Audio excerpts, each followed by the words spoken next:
High winds and dry conditions have fire officials warning people not to burn outside today.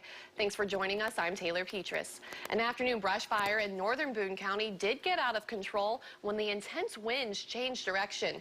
It happened around 1:30 this afternoon off Highway 124 outside of Hallsville.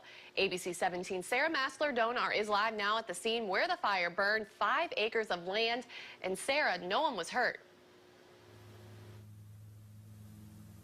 That's right, Taylor, and no one was hurt either when the fire jumped across the road from the neighbor's house and blazed through the 5 acres of land, as you can see here behind me, right by this pond. Now, officials are saying that this is not the time to be burning. They are stressing that. They are very clear. Do not burn anything. It's very dry today, and the wind is very intense, and so it can change direction and speed up. Like you said, it changed direction and sent this fire from across the street over here onto this land. So the officials say if you need to burn anything, you'll need to wait until the wind isn't as intense and there's some moisture on the ground.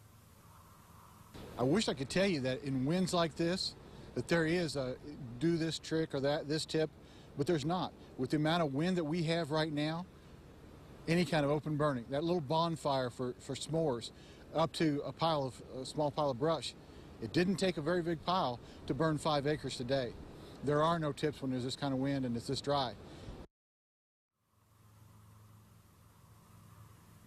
And officials say containing that fire once it spreads out of control is even more difficult because all of this grass around me here, this is all very dry. It's essentially excellent fuel for this fire to start. So all of this grass you can see here, just very dry, and it'll start that fire right up. And so if there are any places that look like they're out, they could be still smoldering and could easily start another fire once it already seems to have been contained. And there are some places here that are still smoldering, and they are trying to put some water on them, the homeowners trying to keep that at bay. Reporting live here in Hallsville, Sarah Massler-Donar, ABC 17 News. Thank you, Sarah. Fire officials say if there is any property damage from a fire you started, you will be responsible for that price tag.